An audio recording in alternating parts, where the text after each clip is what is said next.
Boa noite, mais uma quarta-feira de live, né? E hoje eu vou falar um pouquinho sobre os recursos visuais, a internet e o celular.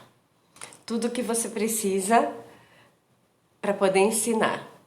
Então eu vou falar sobre recursos visuais, né? Que a gente pode usar os recursos visuais. Oi, Liliane, boa noite. Oi, Márcia, boa noite vocês que estão chegando. Então hoje eu vou falar sobre recursos visuais. Então escrevam aí para mim se vocês usam recursos visuais, se vocês se valem dessa importante ferramenta que a gente tem. E eu vou trazer alguns dados que vocês vão ver. Oiê, que vocês vão ver a importância de nós usarmos recursos visuais nas nossas aulas, e eu vou trazer 6 metodologias que dá para a gente usar esses recursos visuais. Oi, Maria Luísa, seja bem-vinda. Então, e no final eu vou falar um pouquinho dos jogos, mas vocês vão ver que quem já conhece os jogos Play to Learn, eu não sei se vocês todos já conhecem, né? Mas quem já conhece vai ver que os jogos possibilitam usarmos todas as metodologias que existem, as metodologias de recursos visuais. Oi, Bruna, querida, seja bem-vinda.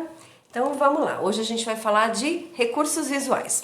Então o que a gente tem que ter em mente quando a gente vai para a sala de aula? Que a geração que nós estamos ensinando, né, de crianças e jovens, é uma geração que cresceu com muitos estímulos visuais. Então é uma geração que cresceu com videogames, bota estímulo visual nos videogames, né, gente? Oi, Dani Miranda, seja bem-vinda. É uma geração que cresceu com TV a cabo, então vendo muitos filmes, e também com computadores. Aí você chega na sala de aula e não quer... Oi, Marcos Vinícius, seja bem-vindo. Tem Félix, seja bem-vindo. Aí você chega na sala de aula e o aluno chega na sala de aula e não tem todos esses recursos que ele cresceu. A gente cresceu aprendendo, né? Porque o aluno é uma criança, é um jovem, um adulto, que ele está aprendendo desde o momento que ele nasceu. Se eu estou falando desse jovem, adolescente, que cresceu nesse mundo cheio de estímulos visuais, então ele aprende com estímulos visuais. Consequentemente, seria muito bom que eu usasse recursos visuais para que esse aluno aprendesse também. Ele com certeza aprenderia melhor se eu me valesse dos recursos visuais, certo? Então, a dica é ensinar como eles aprendem, né? Só que o que eu vou propor são estímulos visuais junto com estratégias e metodologias ativas, certo? Eu vou ler aqui a definição do que é alfabetização visual. Eu confesso que quando eu li, isso aqui é de um texto que eu li, né? Quando eu li esse texto aqui, eu não estava ciente que existia tal coisa que se chama alfabetização visual. É claro que é uma coisa que nós aprendemos naturalmente, né? Luciana, seja bem-vindo. André, querido, seja bem-vindo. Então vamos lá, o que é alfabetização visual? Alfabetização visual refere-se a um grupo de competências visuais que o ser humano pode desenvolver através de ver e ao mesmo tempo ter e integrar outras experiências sensoriais. O desenvolvimento dessas competências é fundamental ao aprendizado humano. Quando desenvolvidas, elas permitem à pessoa alfabetizada visualmente discernir e interpretar ações visíveis, objetos, símbolos naturais ou feitos pelo homem que possa encontrar em seu ambiente. Vejam só como é importante, por exemplo, a alfabetização visual se você vai para uma floresta, ou se você está brincando, se o seu filho está brincando num parque, ou se os seus alunos estão brincando num parque, e aí eles sabem o que ele pode tocar, o que ele pode pôr na boca, o que ele não pode pôr na boca. Então, a alfabetização visual é isso também, é eu saber tudo o que está ao meu redor e interpretar todos os símbolos que estão ao meu redor. continuando, é só mais um trechinho que eu gostaria que vocês vissem qual que é a definição. Através do uso criativo dessas competências, ele é capaz de se comunicar com os outros, que é isso que a gente vai ver para o ensino de língua inglesa, né? Como é que a gente vai usar a alfabetização visual para que o nosso aluno se comunique com os outros alunos, usando a língua e a comunicação visual. Érica Bragato, seja bem-vinda. E através do uso apreciativo dessas competências, o aluno é capaz de compreender e apreciar, curtir obras de comunicação visual. Quem que escreveu essa definição do que é alfabetização visual? Foi o John Debs, que ele é cofundador da Associação Internacional de Alfabetização Visual. E sabe quando que ele escreveu isso, gente? Em 1969. Então, olha só que incrível a gente ter essa informação, né? E saber que através da alfabetização visual, eu posso capacitar o meu aluno tanto para apreciar quanto para se comunicar. English, Projeto Canadá, seja bem-vindo. Raniele, sejam todos bem-vindos. Agora, na sala de aula, como é que eu posso usar a alfabetização visual na sala de aula? Mais e mais informações são acessadas através da tecnologia, então o meu aluno tem que saber interpretar visualmente, porque é muito estímulo visual que ele recebe. E alunos também, a gente tem que preparar os nossos alunos para que eles desenvolvam a habilidade de pensar criticamente sobre as imagens. Nós ensinamos, né, os nossos alunos a interpretar um texto, a ler um texto e olhar aquele texto de maneira crítica. Mas também temos que preparar o nosso aluno para que ele interprete e possa emitir uma opinião sobre os recursos visuais. Olha que interessante. Carvalho Gomes, seja bem-vindo. Isabel Pontes, seja bem-vindo. Agora, quais são os benefícios do ensino e aprendizagem visual? Primeiro, ajuda os alunos a se conectarem melhor com os materiais. Então, se eu chego na sala de aula sem um recurso visual, o meu aluno vai ter que fazer um esforço muito maior para se conectar com aquilo que eu estou ensinando. Agora, se eu chego com recursos visuais, eu já dou uma bela de uma ajuda para ele, né? Por exemplo, aqui deixa eu só mostrar, se eu vou ensinar os lugares da cidade, por exemplo, se eu chego primeiro com o jogo da memória de lugares da cidade, esse aluno ele vai ser estimulado visualmente. Agora, se eu só falo bank, school, restaurant, ele vai ter que criar a própria imagem e aí pode ser que ele não se conecte tanto com o que você está ensinando. Eu não sei se vocês sabem, mas o uso de recursos visuais na aprendizagem aumenta a retenção daquilo que está sendo ensinado de 29% a 42%. É muita coisa para a gente não usar recursos visuais, né? Também estou falando dos benefícios, né, de nós usarmos recursos visuais na sala de aula. Aperfeiçoa as habilidades que capacitam os alunos a ver e a conceituar os elementos visuais claramente. Aumenta a coordenação olho-mão, isso aí principalmente quando ele está desenhando, quando ele está criando o seu próprio desenho. Oferece também, a gente tem que lembrar sempre, né? Porque às vezes as pessoas me perguntam, como é que eu faço com aquele aluno que tem mais dificuldade? Eu tenho que oferecer recursos diferentes. Gabs Vargas, seja bem-vinda. Então, um dos recursos diferentes que eu posso usar são recursos visuais. Eu consigo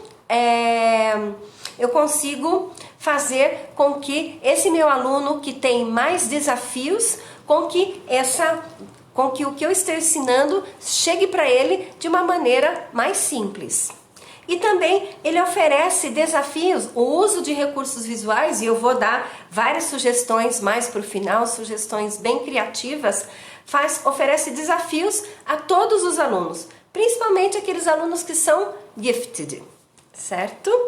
Agora eu vou dar mais algumas Por quê? Mais alguns motivos. Marketing, seja bem-vindo.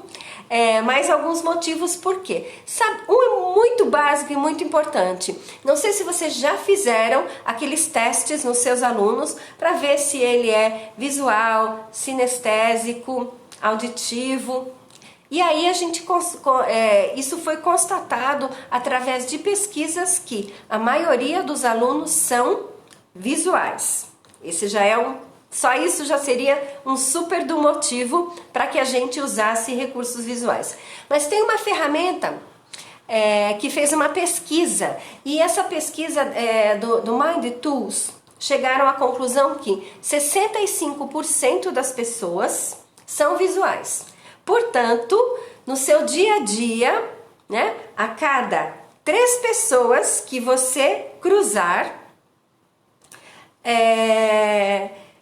2 delas são visuais. Então, a cada 3 pessoas que você cruzar, 2 delas são visuais, certo? E se você, por exemplo, se eu fizer uma experiência aqui, vamos lá. Se eu falar a palavra elefante, quando eu falo a palavra elefante, escrevam aí para mim, o que veio na mente de vocês? Veio o animal elefante, aquele animal grande, cinza, ou veio a palavra elefante? Escrevam aí para mim, só para a gente fazer uma pesquisa rápida para saber se, quando eu falo a palavra elefante, o que vem na tua cabeça? O animal ou a palavra elefante? A Gabriela Lorenzetto falou o animal.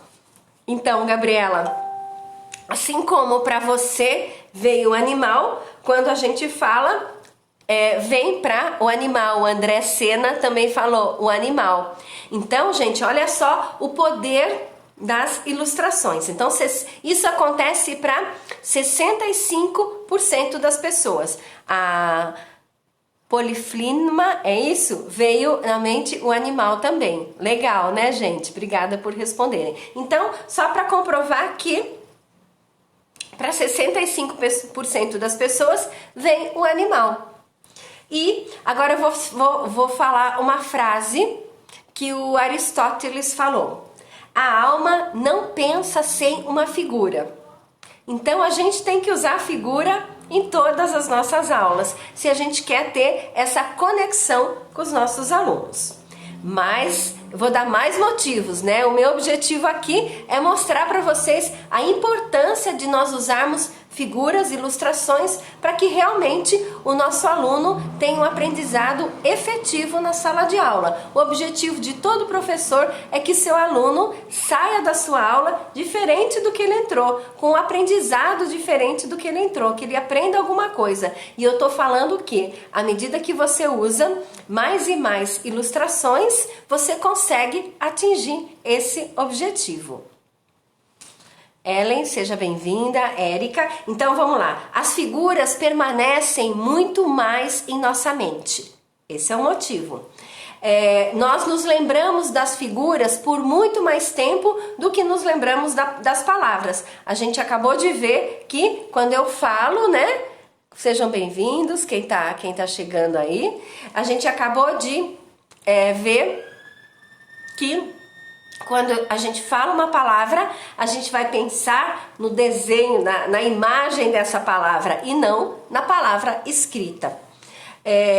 Outra coisa que é muito importante e que a gente tem usado no ensino de idiomas, no ensino de línguas, é o storytelling. Por que todo mundo fala que storytelling conecta mais, né? Porque nós nos conectamos muito mais com os discursos, né? Com as histórias dos discursos do que com as palavras. Então, ela tem essa conexão. Então, por quê? Porque quando nós vamos ouvindo as histórias, nós vamos formando em nossa mente o cenário, os rostos das pessoas, como as pessoas estão vestidas, né? E assim por diante. Então, também a importância, né? Porque nós vamos transformando tudo que nós vamos ouvindo em imagens. A importância também do storytelling para que isso seja conectado. As histórias também, elas pintam um quadro nesse mundo que a gente está, que é abarrotado de conteúdo. E muitas vezes é tanto conteúdo que aquilo acaba se perdendo. Mas se eu tenho uma ilustração, aquilo é ser um quadro, e eu registro muito mais na minha mente um quadro do que um monte de palavras. E as informações. A sociedade pós-moderna é um mundo saturado de informações. As pessoas processam aproximadamente 1000 mensagens diariamente, digitalmente e pessoalmente. A única esperança que nós temos de que essa mensagem será aprendida, será retida, é nos certificarmos de que essa mensagem tem figuras. Agora eu acho que muitos de vocês conhecem aquela pirâmide da experiência. Eu tô com ela aqui, mas infelizmente eu não consigo compartilhar com vocês, mas amanhã eu consigo colocar lá no Instagram. Então, nessa pirâmide da experiência, nós aprendemos 10% do que nós lemos. Então, se eu dou uma atividade para o meu aluno, e se essa atividade tem apenas a leitura, as chances, o que ele pode reter daquilo é 10%. Quando ele escuta, ele vai reter aquilo que ele está escutando em 20%. Quando nós observamos, quando tem a ilustração, aí o aluno pode reter 30%. Sejam bem-vindos, Liciane, Enágio. Quando nós vemos e ouvimos, isso aí, as chances de aprendizado pula para 50%. Já é bastante, né? Quando nós discutimos, quando eu trago o tópico e passo a bola para o meu aluno, para que ele discuta, para que ele faça parte, para que ele dê a opinião dele, para que ele possa conversar, perguntar, repetir, relatar, numerar, que mais? Reproduzir, debater. Quando eu propicio isso para o meu aluno, a chance de aprendizado salta para 70%. Então, tá vendo que a nossa aula, ela tem que ser muito mais dinâmica e muito mais colocando o aluno no centro da aprendizagem. Quando eu coloco o aluno no centro da aprendizagem, já sobe para 70%. Vou repetir: conversar, perguntar, repetir, relatar, numerar, reproduzir, recordar, debater, definir e nomear. A importância da gente fazer todas essas atividades com nossos alunos. Agora, quer saber o que precisa fazer para a chance de aprendizado subir para 80%? Então, quando nós escrevemos, interpretamos, traduzimos, expressamos, revisamos, identificamos, comunicamos, demonstramos, praticamos, aí a chance de aprendizado sobe para 70%. E para 95%, quando nós explicamos, resumimos, estruturamos, definimos, elaboramos e ilustramos. Olha só, muitas vezes a gente acha que, porque estamos numa aula de língua inglesa, não é importante usar a arte, a ilustração, usar esse recurso, mas quando eu uso esse recurso acompanhado de uma explicação, de um resumo, de uma estruturação, de uma definição, as chances do meu aluno aprender sobem para 95%. E é isso que a gente quer, que os nossos alunos aprendam. Agora eu vou falar um pouquinho sobre quem é o professor que usa a metodologia visual. No que esse professor acredita, o que ele tem em mente. Vamos lá? Então é um educador, Quem é o professor que usa as metodologias visuais? É um educador que incorpora um modelo de alfabetização visual de ampla extensão, que é isso que eu estou falando desde o início, né? O que é alfabetização visual e qual a importância dela. Então, esse professor é um professor que sabe da importância da alfabetização visual e incorpora a alfabetização visual em suas aulas. Flalauer, Andy, sejam bem-vindos. Bruna Machado, seja bem-vindo. Alfabetização. E o que é a alfabetização visual de ampla extensão? A alfabetização visual de ampla extensão é definida como a habilidade de entender comunicação visual não linguística feita de imagens e habilidade de usar essa comunicação visual para se comunicar. Certo? Também as pessoas se tornam alfabetizadas visualmente através da prática da codificação visual, quando ela consegue expressar os pensamentos e ideias de maneira visual e também decodificar esses pensamentos, né? Traduzir o conteúdo. Então eu incluo nas minhas aulas que o meu aluno também se expresse visualmente e que o outro consiga, e também que ele consiga interpretar. E aí que vai ter a fala. Mais uma vez, né, seguindo, quem é o professor que usa a metodologia visual? Ele compreende os efeitos dos estímulos visuais no desenvolvimento do cérebro e, onde é apropriado, utiliza imagens para potencializar o aprendizado, que é isso que eu estou falando. Ele também entende os conceitos de alfabetização visual. As imagens fazem a comunicação em um estilo pré-racional e emocional, o que pode ultrapassar o pensamento lógico. A imagem, ela chega no nosso cérebro muito mais rápido do que as palavras chegam. As imagens invocam uma parte do nosso cérebro que processa símbolos e elementos visuais em histórias. Então, esse professor também estimula os alunos a codificar fotos, documentários, propagandas, codificar filmes, comerciais, noticiários, propagandas de televisão, comédias, dramas, etc. E agora eu vou falar quais são as maneiras que nós podemos usar os métodos de aprendizagem visual com os nossos alunos.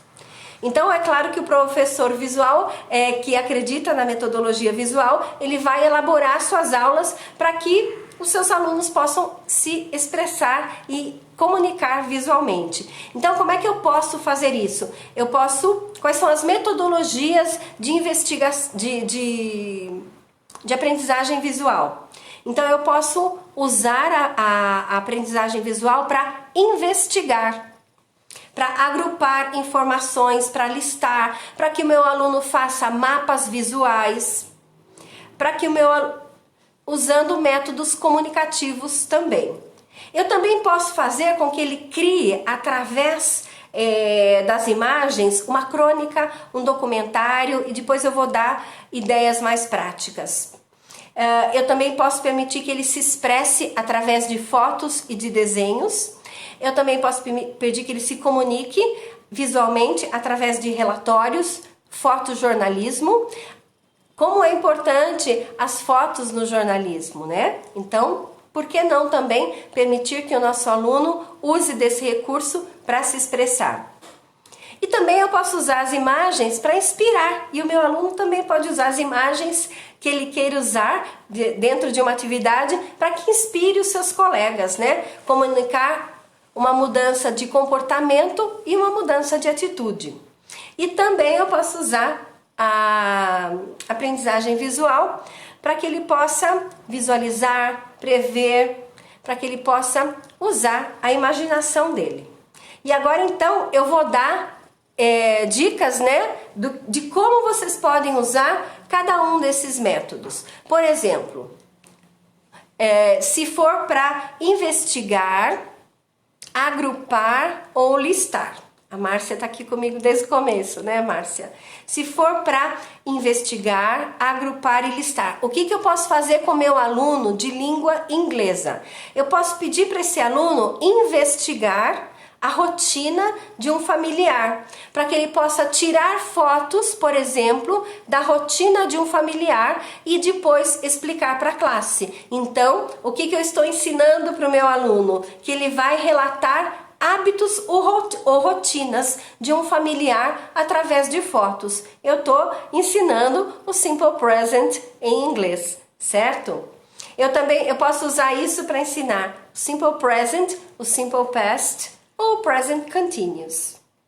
Aliás, eu também posso usar para ensinar o Present Perfect, né? Se vocês lembram, não sei se todos conhecem, tem um jogo, né, que é o Present Perfect with Pictures, que é para facilitar, né? Como eu sou uma professora que usa essa aprendizagem visual, eu acredito muito que a gente pode explorar isso através ensinando os tempos verbais com ilustrações. E nesse caso aqui, nos exemplos que eu dei, eu posso pedir para que ele investigue, por exemplo, um familiar, tire fotos e depois ele vai mostrar essas fotos na classe e vai contar o que aconteceu, qual que é a rotina. Se não tiver familiar, gente, gato, cachorro, tudo vale. Um outro método, né, da aprendizagem visual é fazer uma sequência. A gente usa tanto isso, né, quando nós estamos ensinando first, next, after that, then, finally. Como é que eu posso fazer isso visualmente? Eu posso, sendo professora de língua inglesa, fazer uma interdisciplinaridade com, por exemplo, ciências. E aquela velha história de plantar o feijãozinho. Eu posso plantar o feijãozinho, ele vai tirando fotos e depois ele vai contar para a classe como é que foi esse desenrolar, como é que nasceu o feijãozinho ou qualquer outra planta que vocês queiram fazer, né? Sabe que ele pode, uma coisa bem dia a dia também, pra gente usar o first, next, after that, then, finally. Eu posso pedir para que ele acompanhe alguém da família dele, por exemplo, a mamãe ou o papai, que está cozinhando. E aí ele vai tirando fotos e vai acompanhando como é que foi. Por exemplo, descascou a batata, cortou a batata, colocou a batata para cozinhar e depois ele vai explicar first, next, after that, then e finally. Isso é super legal, gente, porque se eu estou fazendo uma atividade dessa, é uma atividade, o meu aluno, ele tem que falar alguma coisa que realmente aconteceu, que ele realmente vivenciou. E isso tem um significado no aprendizado muito, muito maior do que qualquer outra história que ele tenha que inventar.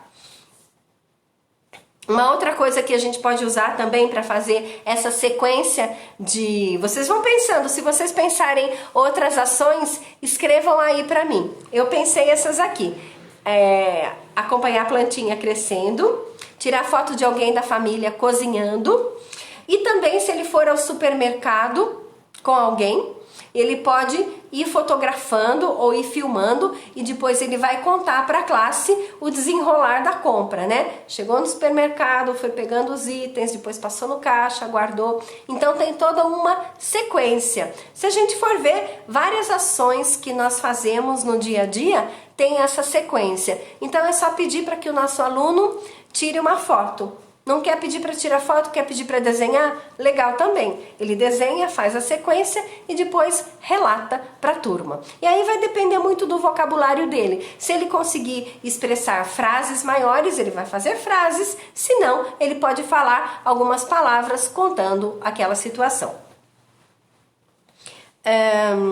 Ele também pode acompanhar um profissional e detalhar o desenrolar das suas atividades. Um médico, um dentista, um professor, um jardineiro, né? Ele acompanha o profissional. Ou também na escola vocês podem liberar para que ele acompanhe um profissional fazendo uma dessas atividades, né?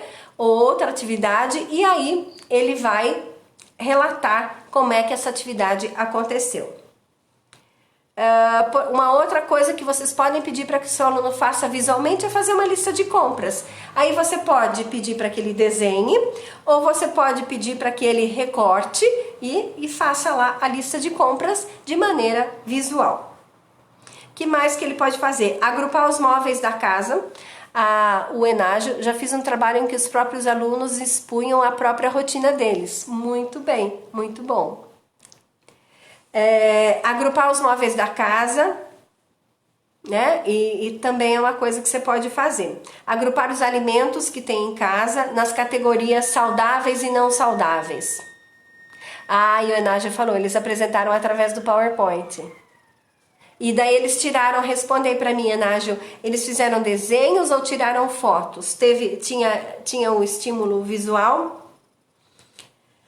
Então eu tô falando dos métodos, né? Esse aqui foi o primeiro, né? Vou falar 6 maneiras, 6 métodos que tem na aprendizagem visual. Eu falei o primeiro, que é para investigar, que eu dei todas essas 6 sugestões. Tiraram fotos, excelente, legal, vocês são incríveis, é isso mesmo.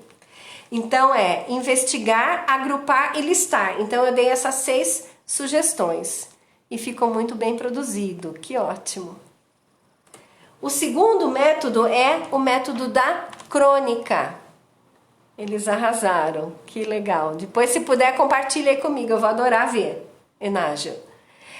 O método da crônica. Então, o aluno vai fazer documentários de imagens ou descritivos.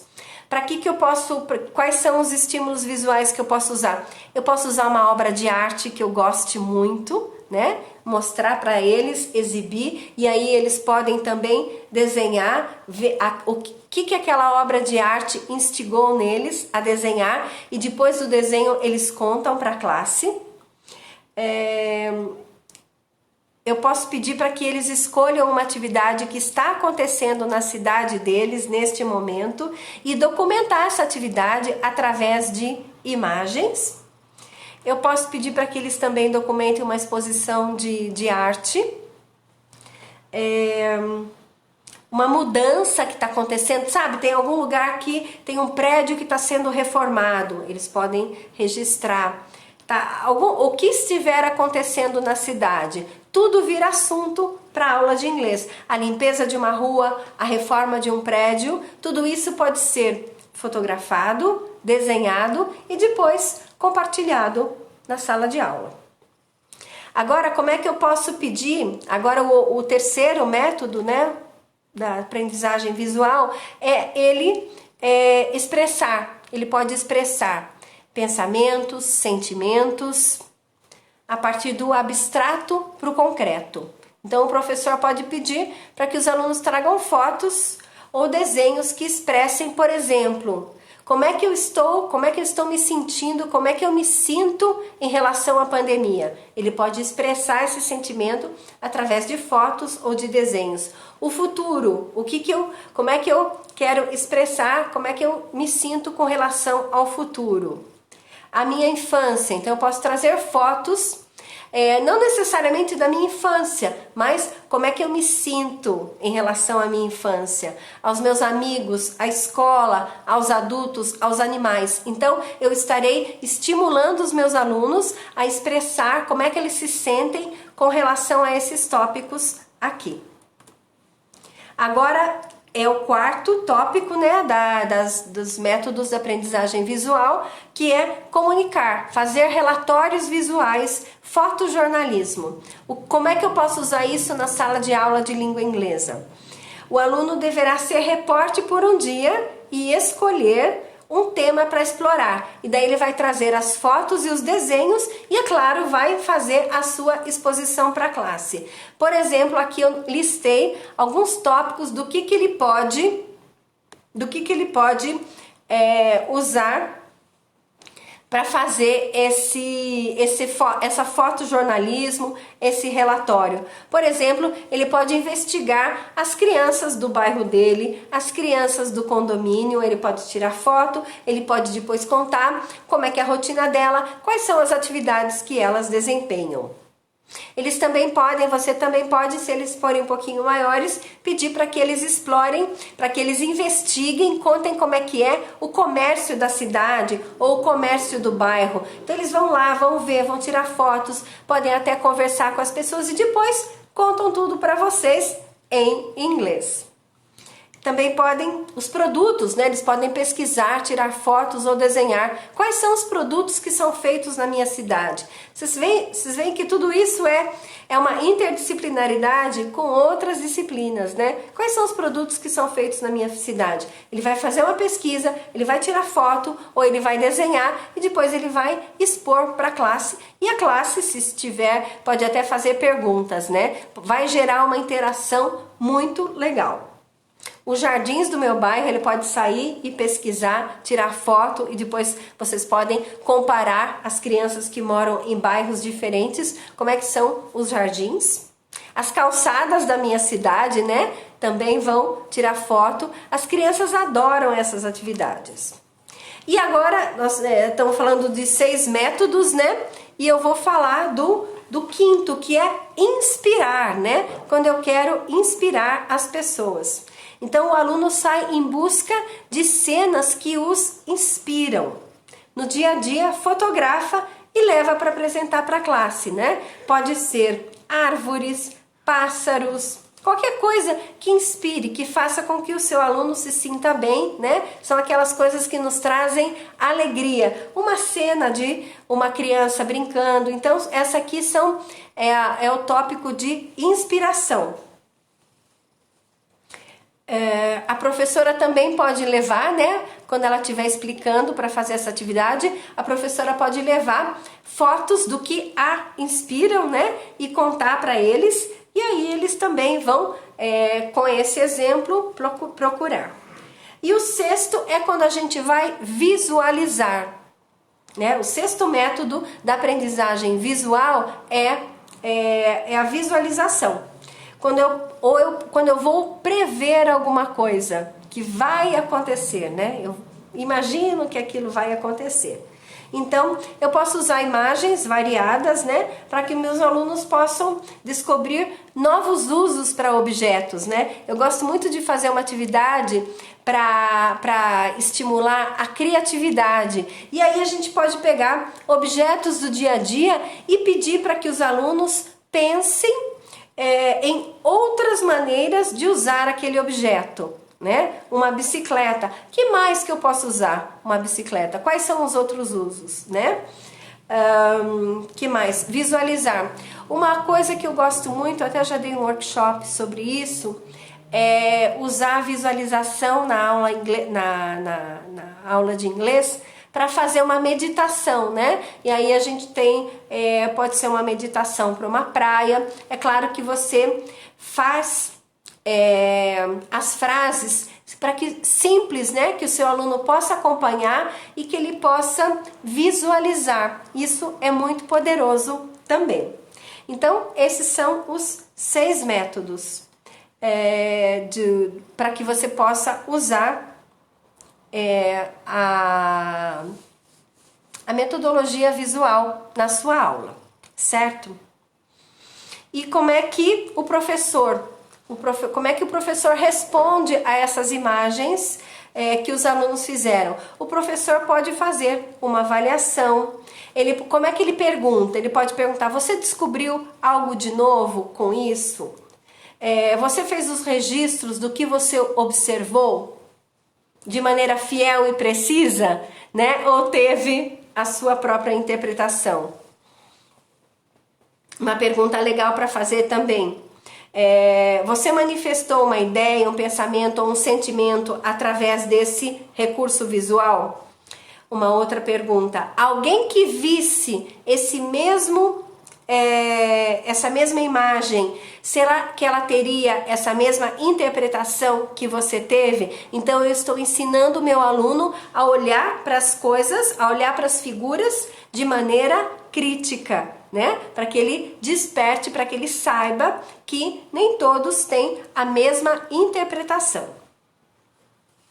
Que mais que eu posso falar? A sua imagem conseguiu alterar o pensamento de quem viu ou influenciou o pensamento da pessoa? Não tem tantas imagens que a gente vê que nos tocam de maneira profunda e que fazem com que nós pensemos um pouquinho mais sobre aquele assunto ou mudemos de ideia, né? São aquelas imagens bem poderosas. Você descobriu, e uma outra pergunta, você descobriu algo de novo com essa imagem? Então, como é que você pode trabalhar também? Tem algumas perguntas aqui.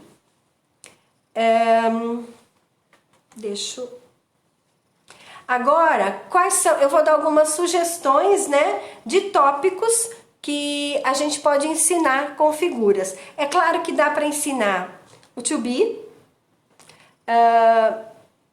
Você pode usar figuras de objetos, animais, pessoas, né? Dá para usar figuras com simple present. Eu tenho até, deixa eu ver se eu tô aqui fácil, olha só.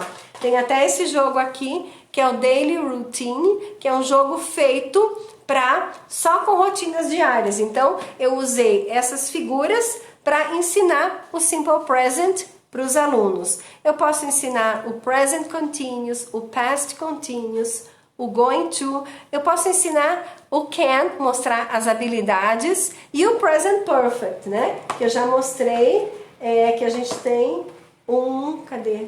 Tirei daqui. Que a gente tem aqui. Eu comecei agora a fazer alguns jogos da memória para ensinar os tempos verbais através de fotos, porque essas pesquisas que eu estou compartilhando aqui com vocês, né, eu cheguei à conclusão que os alunos aprendem muito mais através de estímulos visuais. E não só os tempos verbais, mas eu também posso ensinar todo o vocabulário, né, muito vocabulário através de figuras. Por exemplo, a gente tem esse jogo aqui, Clothes, que você pode ensinar cores e roupas, e também pode usar, né, expandir um pouco e usar What did you wear yesterday? A pessoa pode falar o que usou ontem, o que vai usar. Então, os jogos de vocabulário, eles não são simples jogos de vocabulário. Eles podem ser expandidos para que nós ensinemos, para que os nossos alunos também falem mais, né? O vocabulário sempre tem que estar atrelado com uma estrutura, para que esse vocabulário não se perca. Eu também posso expandir roupas para festa, roupa para ir para a praia, né? Para que meu aluno faça uma pesquisa e aí eu coloco meu aluno também no centro da aprendizagem, né? Eu também posso, aqui, comida e bebida, né? Eu posso ensinar comida e bebida, eu posso criar cardápios para que o meu aluno interprete, ou eu posso pedir para que o meu aluno crie cardápios. Lugares da cidade, né, que a gente tem esse material também, Places in the City, é muito mais interessante ensinar com os jogos, com o estímulo visual, do que simplesmente eu falar e dar uma definição. Móveis, né, eu também posso ensinar móveis, a gente tem esse jogo aqui, Furniture in the House, e também posso ensinar a estrutura There is, There are. E também o meu aluno depois pode desenhar a sua própria casa e colocar os seus móveis ali dentro, ou ele pode recortar, né, e trazer para a sala de aula. Dos animais, eu posso usar ou profissões para ensinar o to be com as profissões. Também o dos animais, eu posso usar, os animais não estou encontrando, mas também posso usar para ensinar to be. Então, vejam só que é muito grande o leque de coisas que nós podemos fazer com as figuras. E vocês podem usar os jogos, ou vocês podem pegar imagens da internet. Um outro recurso muito legal são folhetos de supermercados, que vocês podem usar, folhetos de farmácia também são muito interessantes. E o que eu posso falar é que você pode ter a sua própria biblioteca de figuras e estimular os seus alunos. Então, esse é o meu recadinho de hoje. Eu vou parando por aqui. Eu espero que eu tenha transmitido para vocês a importância de nós usarmos figuras nas aulas, né? E também, se você está comigo desde o começo, né, você viu que existem pesquisas que comprovam que os nossos alunos aprendem muito mais quando as aulas têm o estímulo visual. Então, se vocês tiverem alguma pergunta, pode colocar aqui, ou se não, coloca para mim inbox. Nós da Play to Learn, nós temos 35 jogos para ensinar tanto a estrutura da língua quanto o vocabulário. Então, a gente tem jogos de carta, jogos de baralho, jogos de tabuleiro e jogos da memória. Todos a gente pode usar para ensinar vocabulário e estrutura da língua. Então, muito obrigada e boa noite!